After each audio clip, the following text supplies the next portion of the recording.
Assalamualaikum warahmatullahi wabarakatuh.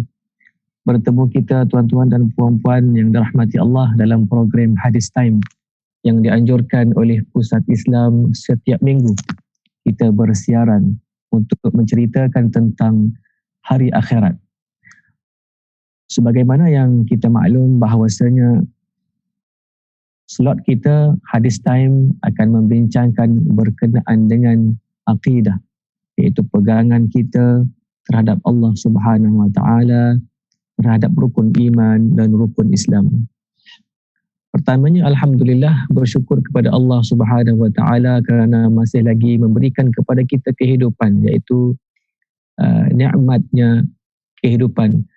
Sebagaimana Allah Subhanahu Wa Taala menyebut dalam Al-Quran bahawasanya Allah tidak akan melewatkan satu saat dan mempercepatkan satu saat apabila tibanya kematian seseorang itu. Dan keduanya, nikmat keluarga. Kita masih lagi ada keluarga, rakan-rakan dan nikmat kesihatan. Tuan-tuan dan puan-puan yang dirahmati Allah, pada pagi ini saya ingin mulakan dengan kita membicarakan tentang masih lagi dalam tajuk bab beriman kepada adanya hari akhirat. Dan kita merujuk kepada kitab Mastikah Hadis. Di dalam Mastikah Hadis ini membicarakan tentang hari akhirat yang mengambil berkenaan dengan tema tersebut. Dan saya ingin memulakan apabila kita bercakap tentang hadis, saya ingin mengingatkan kembali apakah maksud hadis. Dari segi istilahnya, hadis ini ialah apa sahaja yang datang daripada Nabi sallallahu alaihi wasallam berbentuk perkataan ataupun perbuatan ataupun takrir Nabi sallallahu alaihi wasallam. Takrir ini bermaksud Nabi tidak menyatakan tidak boleh dan Nabi tidak menyatakan boleh. Itu maksudnya takrir. Dan seterusnya Nabi menyebut dalam satu hadis, lan tadillu ma in tamassaktum bihima kitabullah wa sunnatur rasul. Kamu tidak akan sesat selama-lamanya sekiranya kamu berpegang kepada dua perkara, iaitu kitab Allah, Al-Quran, dan yang keduanya hadis. Justru pada pagi ini kita meneruskan perbincangan kita berkenaan dengan bab beriman kepada adanya hari akhirat. Itu tajuk yang besar dan kita masuk kepada tajuk yang kecil, iaitu keadaan seseorang di dalam kubur. Sebelum ini kita membincangkan bagaimana para malaikat mengambil roh orang yang beriman dan mengambil roh orang yang tidak beriman. Dan pada pagi ini, pada hari ini, kita akan berkongsi berkenaan dengan bagaimana seseorang itu apabila telah dicabut rohnya, maka ia dikebumikan di dalam kubur. Bagaimana keadaannya? Bagaimana Nabi menggambarkan seseorang itu apabila berada di dalam kubur. Marilah bersama-sama kita berkongsi dan menghayati apa yang berada di dalam kitab Mastikah Hadis ini. Dalam kitab Mastikah Hadis ini menyatakan bahawasanya Allah berfirman di dalam ayat 20 dan 21 surah Abasa yang bermaksud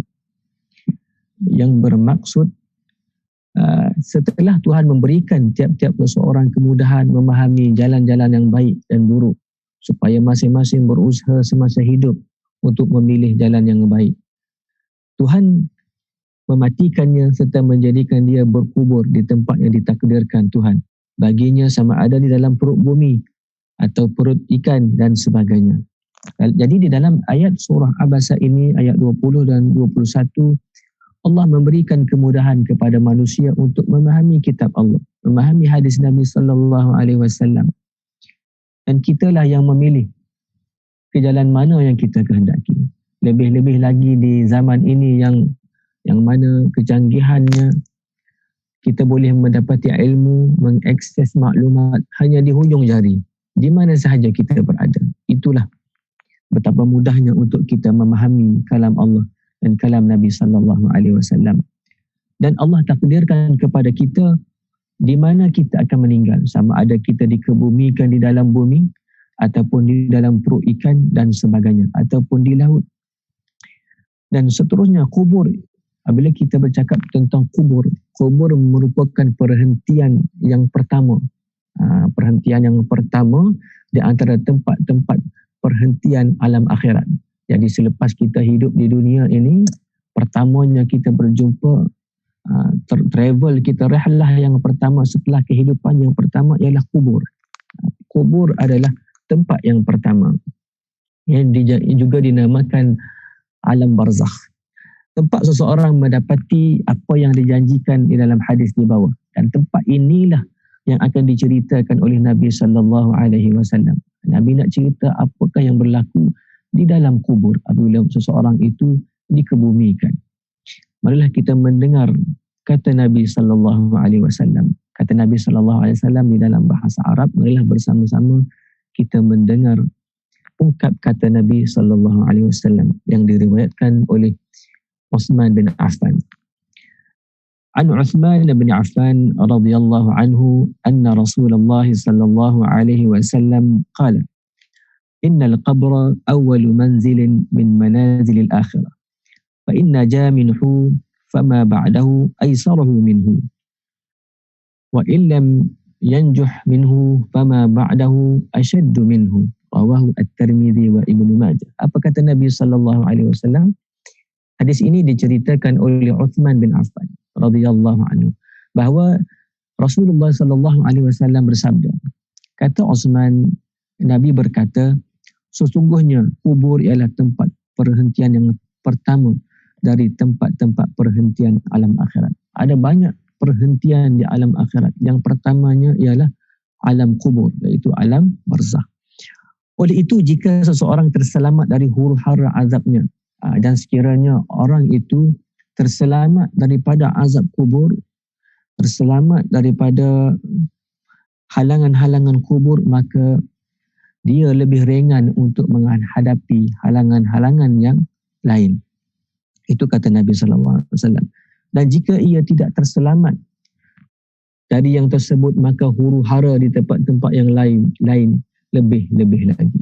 Sekiranya alam kubur dia tidak lepas, maka di titian sirat, mahsyar, lagi hebat ujian-ujiannya. Ini adalah indikator yang pertama, ialah di dalam alam kubur. Sekiranya alam kuburnya mudah, maka alam-alam yang lain ataupun destinasi-destinasi yang lain akan menjadi mudah. Itu adalah satu ungkapan ataupun maklumat ataupun intipati yang Nabi sebut. Dan seterusnya, hadis yang seterusnya berkenaan dengan alam kubur. Yang pertama tadi untuk menunjukkan kita bahawasanya alam kubur, alam barzakh ialah halangan yang pertama. Dan yang kedua, hadis yang kedua diceritakan oleh dari Abu Sa'id yang berbunyi an Abi Sa'id radhiyallahu anhu qala dakhala Rasulullah sallallahu alaihi wasallam musallahu fara'a nasa yantashiruna qala أما إنكم لو أكثرتم ذكر هذه اللذات لشغلكم عما أرى فأكثروا ذكر هذه اللذات الموت فإنه لم يأتي على القبر يوم إلا تكلم فيقول أنا بيت غربة أنا بيت وحدة أنا بيت التراب وأنا بيت الدود فإذا دفن العبد المؤمن قال له القبر مرحبا وأهلا أما إن كنت لأحب من يمشي على ظهري إلي وإذا وليتك اليوم وصرت إلي فسترى صنيعي بك ويتسع له مد البصر ويفتح له باب إلى الجنة فيأتيه من روحها ونسيمها ويشم من طيبها وتقر عينه بما يرى فيها وإذا دفن الفاجر أو الكافر قال له القبر لا مرحبا ولا أهلا أما إن كنت لأبغض من يمشي على ظهري إلي وإذا وليتك إلى اليوم وصرت إلي فسترى صنيعي بك قال صلى الله عليه وسلم ويلتئم عليه حتى يلتقي وتختلف أضلاعه قال الراوي قال صلى الله عليه وسلم بأصابعه فأدخل بعضها في جوف بعض قال فيقيض له 70 تنيا لو أن واحدا منها نفق في الأرض ما أنبت شيئا ما بقيت الدنيا وينحشنه ويخدشنه حتى يقضى إلى الحساب قال صلى الله عليه وسلم إنما القبر روضة من رياض الجنة أو حفرة من حفرة النار رواه الترمذي والبيهقي. Itulah ungkapan-ungkapan kata-kata Nabi sallallahu alaihi wasallam berkenaan dengan hadis bagaimana keadaan seseorang itu di dalam kubur. Mari kita melihat apakah yang dimaksudkan oleh Nabi sallallahu alaihi wasallam. Daripada Abu Sa'id merupakan sahabat Nabi sallallahu alaihi wasallam. Dia mendengar Nabi menyebut bahawasanya pada suatu hari Rasulullah sallallahu alaihi wasallam masuk ke tempat sembahyangnya. Nabi masuk ke tempat solatnya, lalu dilihat beberapa orang sedang bergelak ketawa. Baginda sallallahu alaihi wasallam pun menegur mereka. Nabi masuk ke tempat solat dan Nabi melihat ke sekumpulan sahabat ni bergelak ketawa. Lalu Nabi menegur mereka dengan berkata, ketahuilah sesungguhnya kamu, kalau kamu banyak menyebut dan mengingat perkara yang memusnahkan, menghilangkan perasaan kesenangan, tentulah peringatan mengenainya akan menghalang kamu daripada melakukan apa yang aku lihat ini.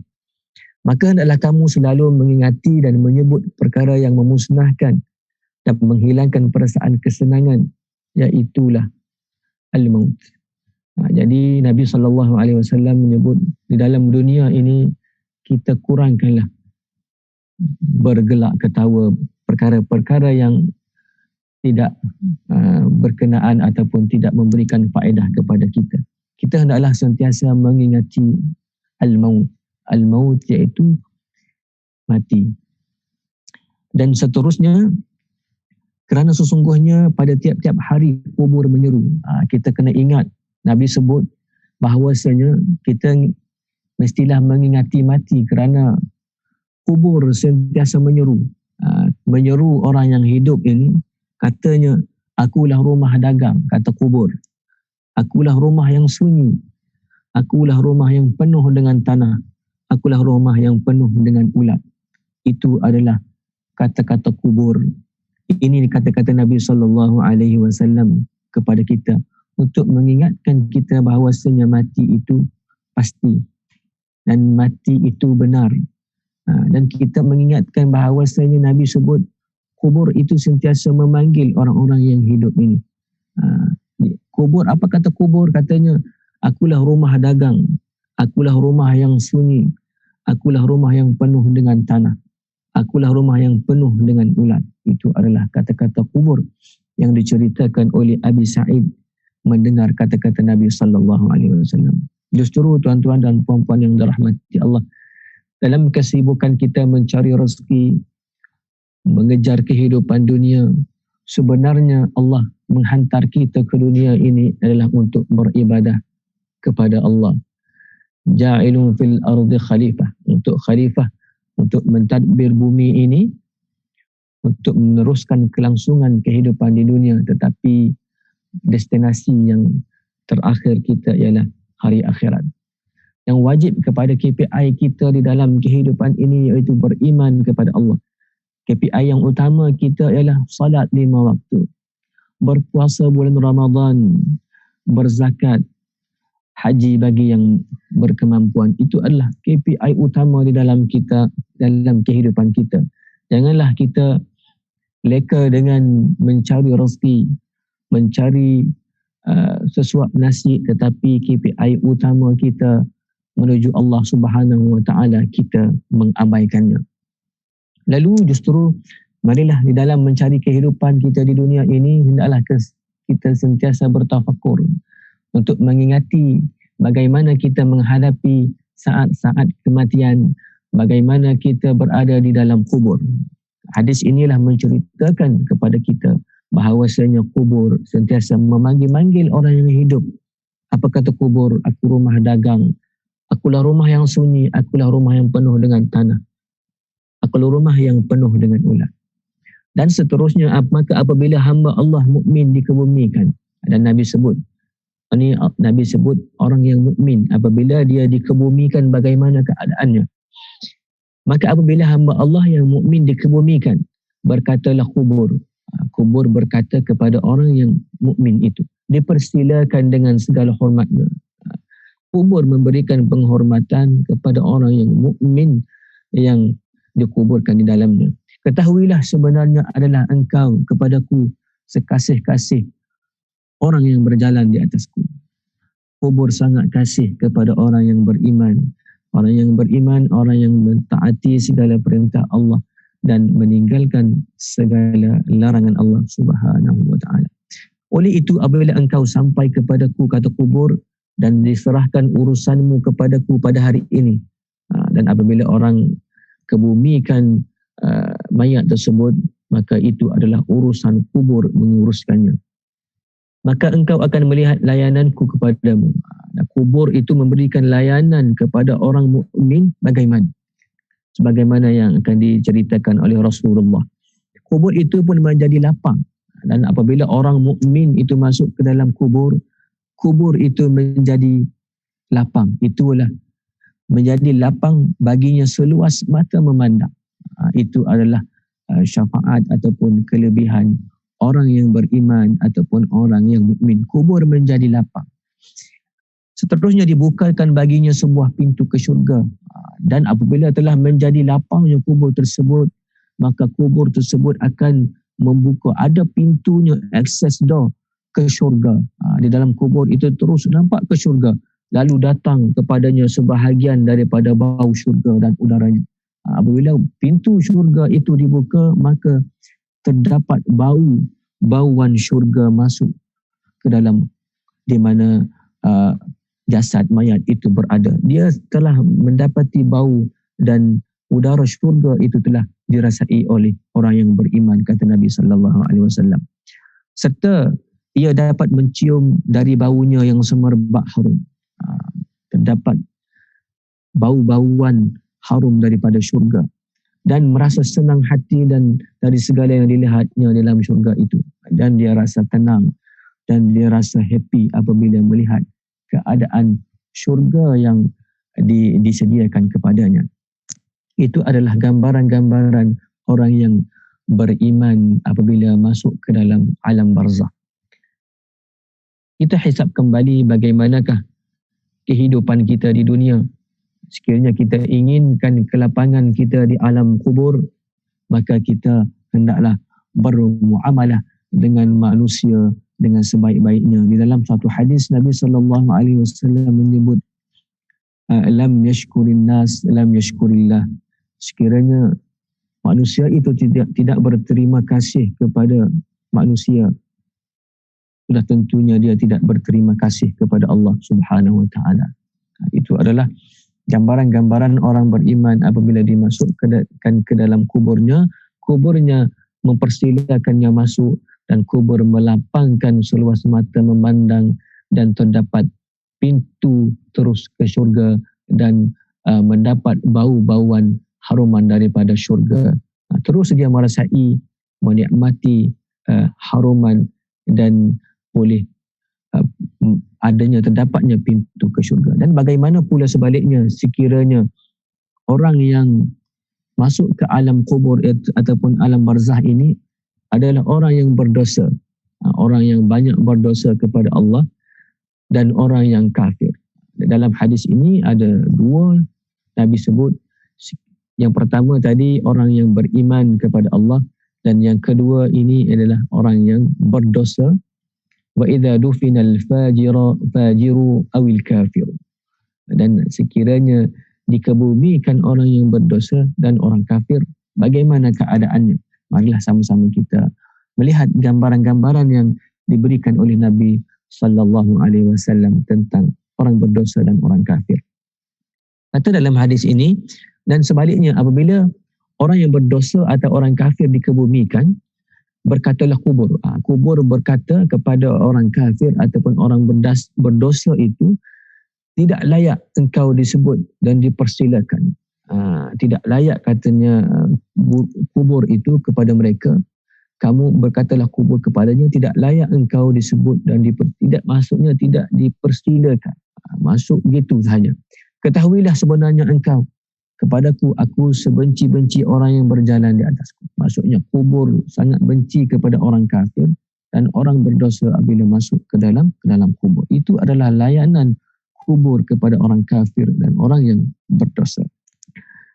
Oleh itu apabila engkau sampai kepadaku dan diserahkan urusanmu kepadaku pada hari ini. Dalam kubur kata apabila kamu diserahkan ataupun dimasukkan ke dalam kubur, maka itu adalah orang itu diserahkan kepadaku pada hari ini. Dan maksudnya jasad itu diserahkan kepada kubur. Maka engkau akan melihat apa yang aku buat kepadamu. Kubur akan memberikan layanan. Allah mengizinkan kubur memberikan layanan kepada orang berdosa dan orang kafir dan orang yang beriman. Nabi SAW bersabda lagi, dan kata Nabi, kubur itu pun mengimpitnya. Kubur itu mengimpitnya sehingga berselisih tulang rusuknya. Kita melihat bagaimanakah azabnya orang yang kafir ataupun orang berdosa apabila masuknya ke dalam kubur. Kuburnya menjadi sempit, menghimpitnya sehingga tulang rusuknya berselisih. Tulang rusuknya rosak, berselisih tulang-tulang rusuknya. Kata rawi hadis ini, Nabi SAW sambil bersabda menerangkan demikian, lalu baginda SAW memasukkan jari-jarinya sebelah tangannya di celah jari-jari yang sebelah lagi. Sebagaimana kita memasukkan kedua jari, jari kanan dan jari kiri. Begitulah perumpamaan tulang rusuk orang yang kafir dan orang yang berdosa apabila masuk ke alam kubur. Itu adalah layanan kubur terhadap mereka berdua.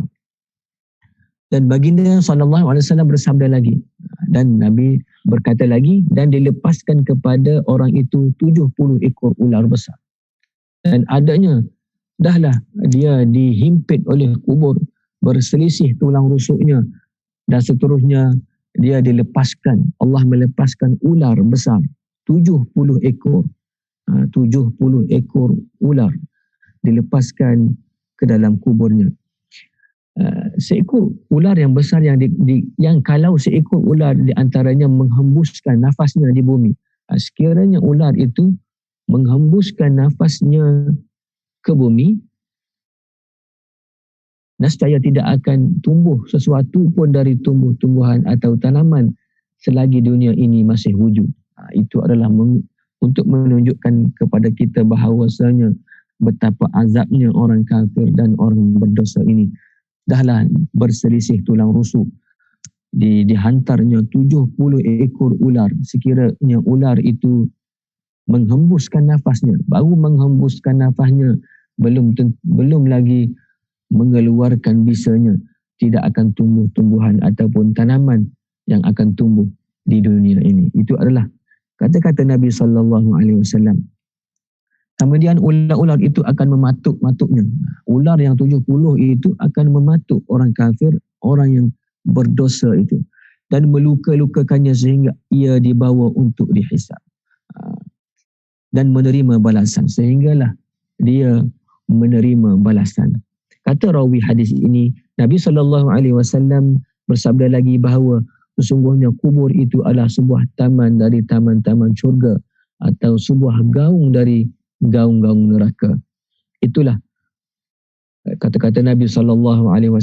Sekiranya kita ini orang-orang yang beriman, maka ia adalah dari taman-taman syurga.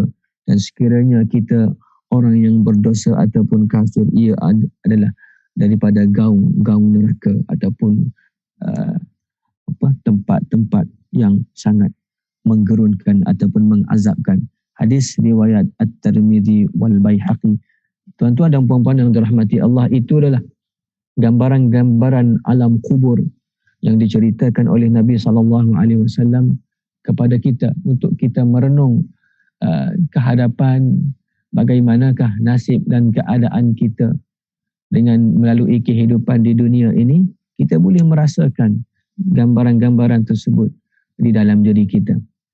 Hadis yang pertama, saya mengulang sedikit. Hadis yang pertama menyebut bahawasanya alam kubur merupakan destinasi yang pertama. Dan Nabi menceritakan bagaimanakah orang-orang yang beriman itu dilapangkan kuburnya. Terdapat pintu syurga yang terus boleh ke syurga dan mendapat bau-bauan syurga.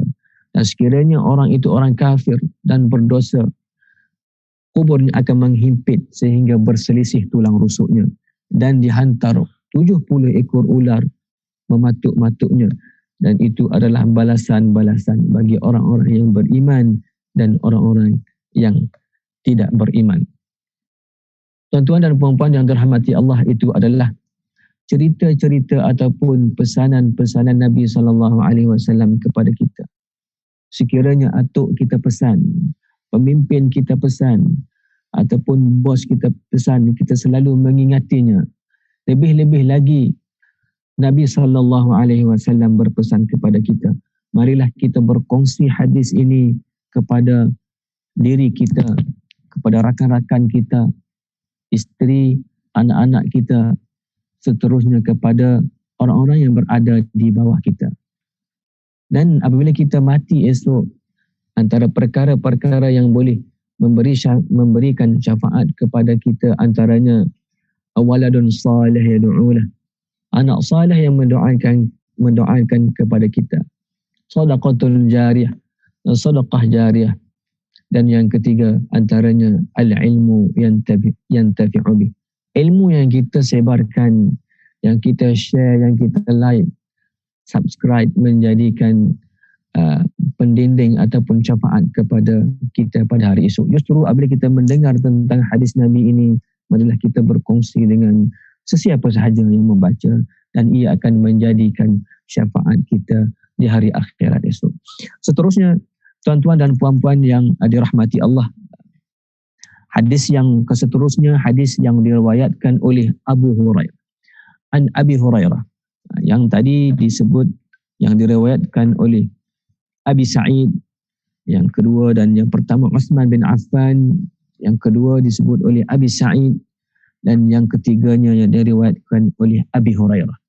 Marilah kita mendengar apa kata Nabi tentang bagaimanakah dalam kubur seseorang itu yang diceritakan oleh Abi Hurairah. Mari kita dengar apakah ungkapan Nabi di dalam bahasa Arab. An Abi Hurairah radhiyallahu anhu qala Rasulullah sallallahu alaihi wasallam, إذا قبر الميت أتاه ملكان أسودان أزرقان يقال لأحدهما المنكر وللآخر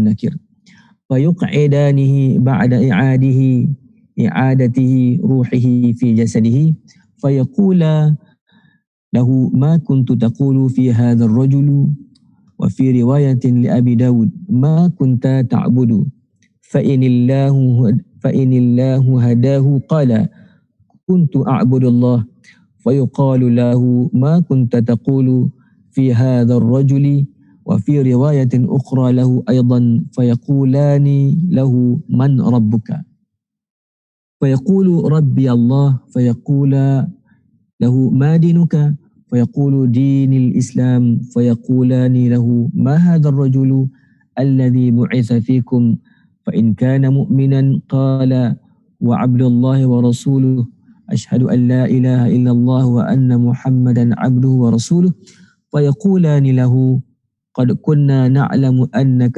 تقول هذا وفي رواية لأبي داود قال فينادي مناد من السماء أن قد صدق عبدي فافرشوه من الجنة وألبسوه من الجنة وافتحوا له بابا إلى الجنة قال صلى الله عليه وسلم فيأتيه من روحها وطيبها ثم يفسح له في قبره 70 ذراعا 70 ثم ينور له فيه ثم يقال له نم فيقول أرجع إلى أهلي فأخبرهم yakni bi anna hali tayyibun. Kita berhenti setakat itu dulu dan kita melihat apakah maksud yang diceritakan oleh Abi Hurairah tadi. Dan seterusnya hadis ini masih lagi menceritakan bagaimana seseorang itu apabila berada di alam kubur. Apa kata Abi Hurairah? Dari Abi Hurairah radhiyallahu anhu katanya Rasulullah sallallahu alaihi wasallam bersabda, apabila si mati dikuburkan, dan kata Nabi apabila seseorang itu dikuburkan ataupun dikebumikan di dalam kubur, akan datang dua orang malaikat hitam legam disebut sini. Idza qubiral maitu atahu malakani aswadani. Dua malaikat hitam legam. Lagi biru matanya. Dan biru matanya kata Nabi, salah satu di antaranya disebut dengan nama Munkar. Kita dah tahu nama malaikat yang akan menyoal kita. Munkar dan Nakir. Seorang nama Munkar dan yang satu lagi disebut dengan nama Nakir. Li ahadihim al-munkar wa lil akhari an-nakir. Nama Munkar dan yang keduanya namanya Nakir. Lalu keduanya mendudukkan si mati itu setelah dikembalikan rohnya kepada jasadnya. Apabila orang meninggal dunia, berdasarkan hadis ini, dikembalikan rohnya, dia akan hidup kembali di dalam kubur itu. Dan dikembalikan rohnya ke dalam jasadnya, maka dia boleh berdialog dengan Munkar dan Nakir itu berdasarkan hadis ini. Kemudian mereka menyoal, dan mereka berdua ini menyoalnya si mati al-mayyit tadi. Apa yang engkau pernah katakan mengenai orang ini? Itu soalan Munkar Nakir kepada al-mayyit tadi, iaitu apakah yang engkau pernah katakan mengenainya, orang ini, iaitu Nabi Muhammad sallallahu alaihi wasallam. Dan di dalam hadis riwayat Abu Daud, mereka bertanya kepadanya, apa yang engkau pernah sembah? Itu soalan yang lain ataupun ungkap kata yang lain. Apa yang engkau pernah sembah? Malaikat bertanya kepada mayit tersebut. Maka kalau Allah memberikan hidayah petunjuk kepadanya, ia boleh jawab. Kita bukan sahaja di dalam kubur esok Allah menguncikan segala anggota kita, mulut antaranya, yang menjawabnya ialah amalan kita ataupun dengan izin Allah Subhanahu Wa Taala. Walaupun kita telah mengetahui jawapan tersebut, tetapi ungkapan mulut kita tidak boleh berkata-kata kecuali dengan amalan dan kepercayaan kita kepada Allah Subhanahu Wa Taala. Lalu ia akan menjawab dengan berkata, aku menyembah Allah. Sekiranya Allah memberikan hidayah petunjuk, dia boleh jawab, aku menyembah Allah, katanya mayat itu. Kemudian ia ditanya lagi, apakah yang kau pernah katakan mengenai orang ini? Iaitu Nabi Muhammad sallallahu alaihi wasallam. Dan pada satu riwayat yang lain oleh Abu Daud juga, mereka menyoal dengan berkata, siapa Tuhanmu? Ada juga soalan-soalan yang lain yang diriwayat di dalam hadis yang lain. Malaikat bertanya, siapakah Tuhanmu? Lalu ia menjawab, Tuhanku ialah Allah. Mayat tersebut boleh menjawab sekiranya ia diberi petunjuk dan amalannya menepati amalan-amalan orang yang mukmin dan orang-orang yang soleh. Dia boleh menjawab, Tuhanku ialah Allah. Mereka bertanya lagi, apakah agama kamu?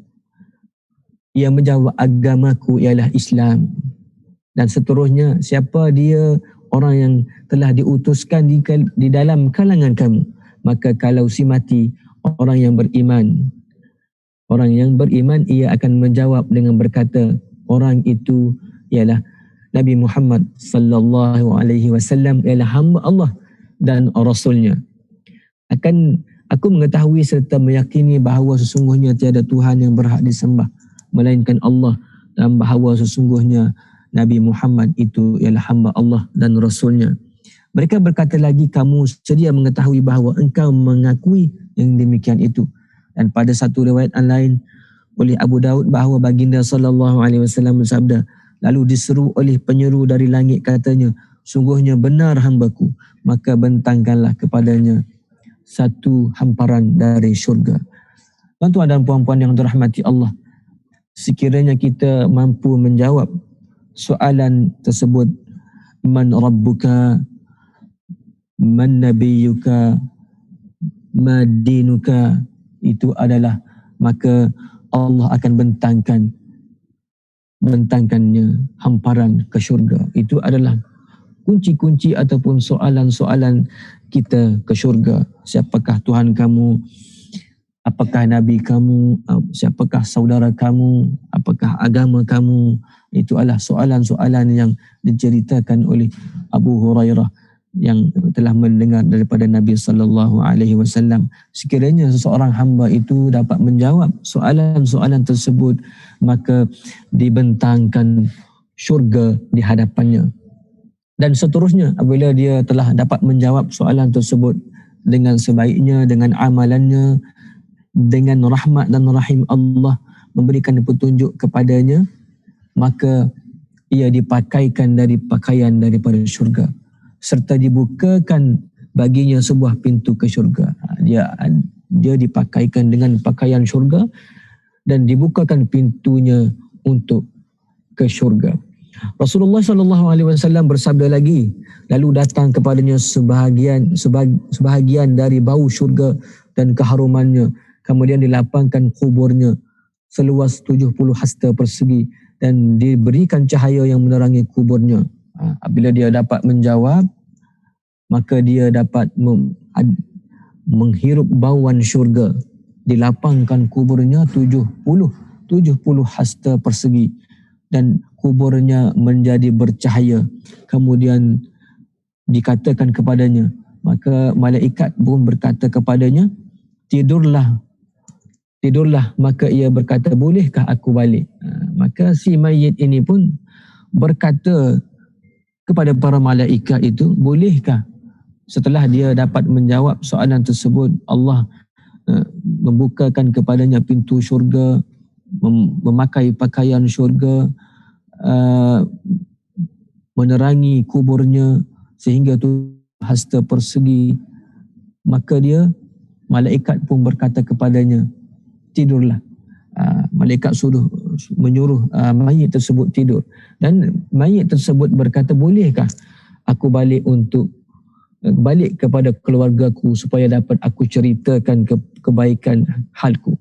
Jadi mayat itu berkata kepada malaikat, dia mohon untuk balik menceritakan kepada ahli keluarganya tentang keadaannya yang berada di dalam kubur. Itu adalah perumpamaan ataupun kisah-kisah yang diceritakan kepada kita tentang alam kubur yang akan kita hadapi oleh setiap individu.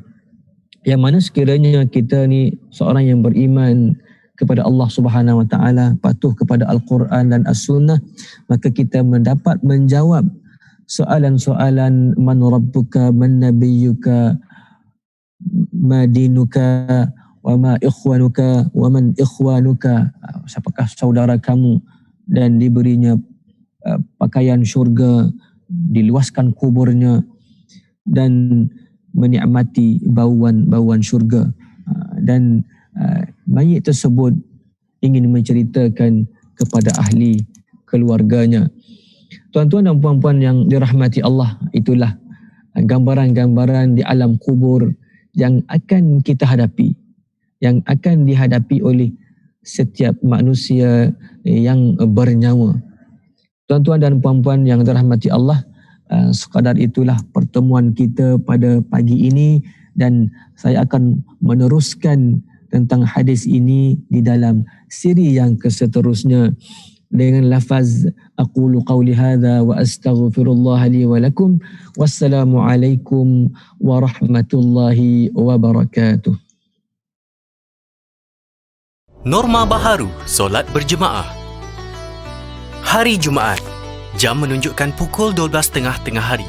Setelah sekian lama tidak dapat menunaikan solat Jumaat disebabkan arahan kerajaan berkaitan penularan wabak COVID-19. Hari ini, Ayub berpeluang untuk kembali berjemaah di masjid. Ayub juga merupakan AJK masjid. Ayub sedang bersiap-siap untuk pergi ke masjid. Rosnah, isteri Ayub, turut membantu menguruskan suaminya. Ayub mengambil langkah awal dengan berwuduk dari rumah mengikut garis panduan solat Jumaat. Ayub terus memakai pelitup muka dan membawa hand sanitizer bersamanya. Ups, nasib baik Ayub teringat. Sekarang, semua jemaah perlu membawa sejadah mereka sendiri ke masjid. Ayub memberitahu, Tok Ayah tidak boleh menyertai solat Jumaat kerana mengikut garis panduan yang dikeluarkan oleh Majlis Agama Islam, iaitu jemaah yang mengidap penyakit kronik, warga emas seperti Tok Ayah, tidak dibenarkan hadir berjemaah. Pada masa yang sama, Arif, anak Ayub muncul dari pintu untuk mengikut bersama Ayub ke masjid. Ayub melarang anaknya daripada mengikutnya ke masjid kerana kanak-kanak di bawah umur tidak dibenarkan hadir berjemaah di masjid. Sewaktu sampai di masjid, Ayub melalui pintu utama masjid. Ayub terus ke kaunter di pintu bagi memeriksa suhu badan, sanitasi tangan serta rekod kehadiran jemaah. Penjarakan sosial perlu diamalkan di dalam dan di luar masjid. Walaupun Ayub merupakan AJK masjid, Ayub juga perlu menunjukkan kad pengenalan kepada petugas sebelum masuk ke dalam masjid. Petugas masjid telah menyelaras kedudukan makmum di dalam saf dengan jarak 1 meter antara satu sama lain. Mereka semua dimestikan memakai pelitup muka. Ayub memerhatikan masjid hanya menggunakan kipas angin dan semua tingkap dibuka bagi tujuan pengudaraan. Petugas masjid memaklumkan kepada Ayub hanya solat sunat tahiyatul masjid sahaja dibenarkan, manakala solat sunat yang lain tidak dibenarkan. Khutbah yang disampaikan oleh khatib bertugas pada hari ini juga ringkas dan solat Jumaat dapat ditunaikan dalam masa yang singkat. Ayub tidak bersalaman atau bersentuhan selepas habis solat Jumaat. Selepas selesai solat Jumaat, Ayub keluar dari masjid dengan tertib dan mengekalkan jarak 1 meter dengan jemaah yang lain. Ayub bersyukur kerana dapat menunaikan solat Jumaat dalam keadaan yang selamat. Pengurusan masjid perlu mengambil langkah-langkah pencegahan berikut. Pintu masjid dibuka hanya 1 jam sebelum azan dan ditutup selepas selesai doa dibacakan. Tidak membenarkan warga emas dan kanak-kanak bawah umur mengunjungi masjid sebab mereka adalah golongan berisiko. Memastikan jemaah membawa sejadah mereka sendiri. Menyediakan hand sanitizer di pintu masuk masjid. Melakukan pemantauan suhu badan dan merekod nama jemaah yang hadir. Mengekalkan penjarakan sosial 1 meter. Tidak bersalaman atau bersentuhan. Menghadkan penggunaan tandas mengikut bilangan bilik tandas pada satu-satu masa. Memastikan tiada jemaah berkumpul setelah selesai solat sama ada di dalam atau di luar masjid. Dan akhir sekali, melaksanakan sanitasi masjid setiap kali sebelum dan selepas solat.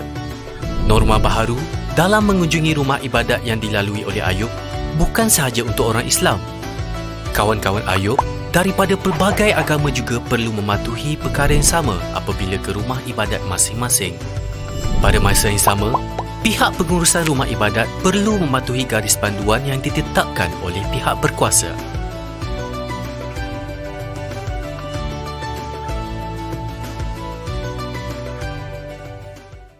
Allahumma inni a'udzu bika minal barasi والجنون والجذام ومن سيء الأسقام اللهم إني أعوذ بك من البرص والجنون والجذام ومن سيء الأسقام اللهم إني أعوذ بك من البرص والجنون والجذام ومن سيء